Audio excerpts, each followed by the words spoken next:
Thank you, Ms. Holmeyer, and thank you for the pleasure to present here today the Court's latest work on sustainability. So, my name is Eva Lindström, and I've been member at the Court of Auditors since the 1st of March last year. And you just heard about the annual report, but this is just half of the work that we do at the Court. And as I think most of you know, we also do performance audit and reviews to improve the EU finance management. And I was a reporting member of the Court for the review, reporting on sustainability, a stock take of EU institutions and agencies, which I'm going to present to you today. So just a few words on the background. The EU has been the driving force in agreeing on the Agenda 2030, so I think it's reasonable to look at what progress has been made. The Court has been doing quite a lot of work in the areas of climate, on environment and energy already, but this is the first time that we took a broader perspective on the Sustainable Development Goals and also on the Agenda 2030. The starting points for this review was really twofold. First, of course, the Agenda 2030. This is 17 Sustainable Development Goals, and they cover a wide range of areas like climate, transportation and innovation. And I think it's important to underline that the Sustainable Development Goals are not just for countries far, far away. It's not just about climate, but it's about a very broad variety of different areas, and it's definitely also about Europe. Both the EU and its member states have clearly committed themselves to implementing the SDGs, and also many of the member states report on this progress. And the Council and the Parliament has also called for the Commission to report on the implementation of the Agenda 2030 by 2019. This is the first starting point. The other starting point is the directive. The EU law requires certain large companies to report on sustainability, and 2018 was the first year that they had to publish. And today, 7,400 listed companies, bank, insurance companies and other entities have to report. And I can also say that sustainability reporting is nothing really new in the private sector. This is a development that has been going on for quite some years, really driven by the investors' demand to know about the sustainability risks in different companies and how these are handled. And I think most investors realize by now that sustainability risks are also financial risks. This directive has been implemented in different ways in different member states. For example, by increasing the number of organizations who have to report. But all organizations have to report on environmental, on social and economic criteria. And publication is, of course, about transparency.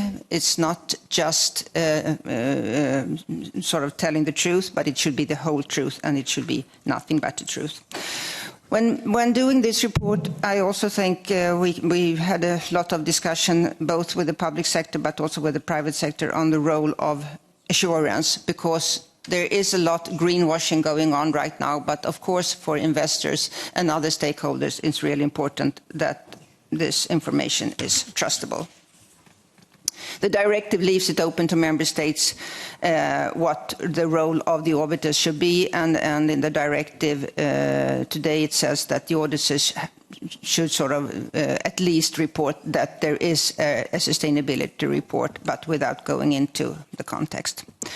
So from this starting point, we would expect that the EU also is leading by example and reports on its performance. So our main review question is, what is the status of reporting the achievement on sustainability and the SDGs on EU level? And how is the sustainability reporting done by individual EU agencies and institutions? And when we say EU level, it means that we looked at the EU budget.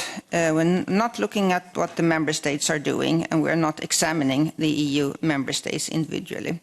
It's also important to underline that this is a review. It's not an audit. It might be a bit of a technical distinction, but in our review we have the possibility to describe the facts and the status, and also to highlight the main challenges for the future.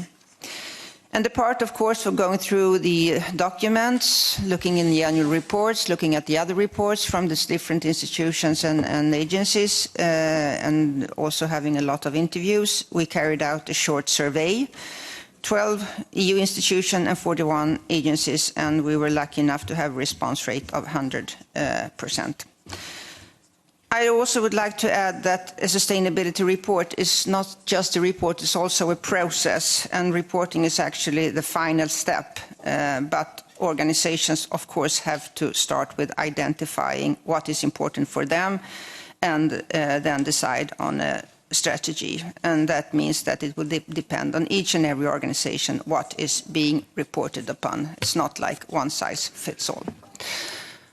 So, what is our main messages in the review? First, we see that there is no long-term strategy beyond 2020. Of course, when you report on progress, it needs to be clear what to report against and what targets are to be achieved. And as you can see on this slide, all current strategies or frameworks end by 2020, while the SDGs goes until 2030. And already a year ago, the Court of Auditors highlighted this risk that the multi-annual financial framework is decided without an underlying strategy. So, what has the Commission done? I think one can say that the Commission has taken several steps in the right direction, also after repeated call by the legislator. In January this year, the Commission presented a reflection paper which outlines different scenarios for a sustainable Europe as a basis for the discussion of the EU strategy post-2020.